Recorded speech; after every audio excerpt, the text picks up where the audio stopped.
Hey there, quick note before we dive in. What you're watching right now is a lesson from one of my courses that I've decided to release completely for free here on YouTube so you don't have to pay a dime. So instead of asking you to buy my course, if you want to show your appreciation, here's a couple of things that you can do. Like this video, share this video, subscribe to my channel. These small actions tell YouTube to share my content with more people, which is a huge help. Also, feel free to check out my recommended equipment links in the description below. If you do purchase equipment from these links, I do get a small commission at no extra cost to you whatsoever. Or if you want to, you can leave me a super thanks or even just hit play on one of my playlists. I know it sounds silly, but if you just hit play on one of my playlists and let it play in the background, even if you're not paying attention, it tells YouTube, hey, people are watching these videos. I'm going to push it out to more people. So even if you just want to do that, I would love it. I would appreciate it so much. And then lastly, if you're looking for more personalized help, I do offer private coaching that you can find in the description of this video. Either way, I really appreciate you, whether you choose to do one of these things or not. Just by simply watching this video, it means a lot to me. Thank you so much.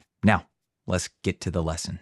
All right, so far when it comes to effects processing, we've been taking things in little bite-sized chunks, one video at a time, talking about one specific effect like compression or EQ. But now that you've gone through all of the separate videos, let's now talk about actually putting them all together and applying them. So I'm gonna build out the entire stack here with you live and talk about why I put it in the order that I put it in and all that good stuff. So let's start out. We're gonna go to bin number 1 here. And first things first, I'm gonna put my EQ on here. So I'm gonna go to filter and EQ and the parametric equalizer if you wanted to use the EQ in Adobe Audition. However, we could go to VST3 and then go to EQ and then go to Tokyo Dawn Labs TDR Nova. This is obviously what you learned on in the course. So I would, of course, set the settings as we talked about when we were doing the EQ section. So I'm going to put my high pass filter and I'm going to set mine to 60 because that's safe for everyone. And I'm just going to say that's all I want to do. So I'm going to let that go. And then bin number 2, this is where you're going to put your declicker. So we will go to VST3. We're going to go down to restoration and then isotope. And then we're going to go to RX10 declick. Okay. Or if you wanted to, it could be mouth declick if you have the upgraded version of RX.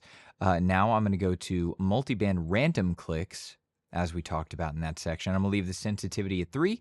We're good to go there. And now bin number 3 is where you're going to put your denoiser. Okay, so we would go to VST3 and then go to restoration and then isotope. And we would look for, where is it? RX10 voice denoise. Or you could use clarity, or you could use the denoiser inside Audition. Totally up to you, but I'm going to use this and I'll put this down at like 7 and just call it good. And then now bin number 4 is where you're going to put your compressor. So amplitude and compression, I'm going to go down to single band compressor.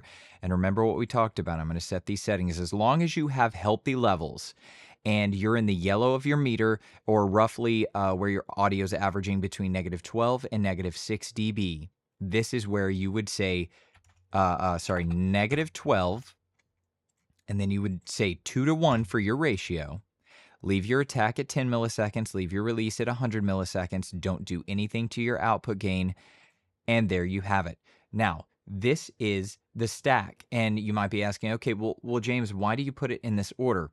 The simple reason that I put it in this order is if you go ahead and you take your EQ and you go ahead and take all of this low end out of your audio below 60 hertz, and then you take your declicker and you get rid of as many mouth clicks as this thing will get rid of, which is a good bit of them, not all, but most.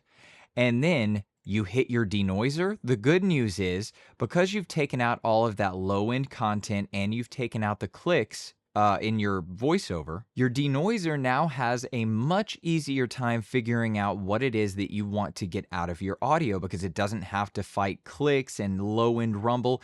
Now, if there's a noise, it's only going to focus on that noise, and it's not going to have to be thinking about clicks and about low-end rumble. Anyway, you're just giving your denoiser an easier time is essentially what you're doing, okay? And then your compressor, if you haven't figured it out by now, the reason we set your threshold to -12 is because good, healthy levels are in the yellow of your meter, and they are averaging between -12 dB and -6 dB. Because of this, your threshold is telling the audio, okay, once your audio goes past -12 dB, I want you to start compressing the audio. And because your ratio is such a light setting, 2:1 or 1/2, it's only going to allow half of the audio that goes beyond -12 to actually pass beyond -12, which is kind of emulating really good levels because it's going to keep you in that average yellow range that we talked about. Okay. And then once you have all of this set up over here, you can actually save this as a preset. So I would go here to the save button. And just for sake of ease, I'm just going to name it A. That's it. And you could name it A James or, whatever your name is. You name it whatever you want. The reason I named it A, and yes, it already exists. I'm going to click yes. Here's why. Let's go back to default where nothing's there. So let's say I just got done. With my audio now. I need to add my processing. All I have to do now is go to presets and look for A. That's it. It's the first thing in the list. Very easy. Click A. Boom. There is your preset that we just made together. And now all I have to do is hit apply. And there we go. And then, of course, I'm going to normalize. We're going to talk about that in a later video, but I would just go to favorites. And then where is normalize? I always lose it. I can never find it. There it is. There it is. Normalize to -3 dB, which I have assigned to the N key on my keyboard. We'll talk about that in a later video as well, but I would normalize it.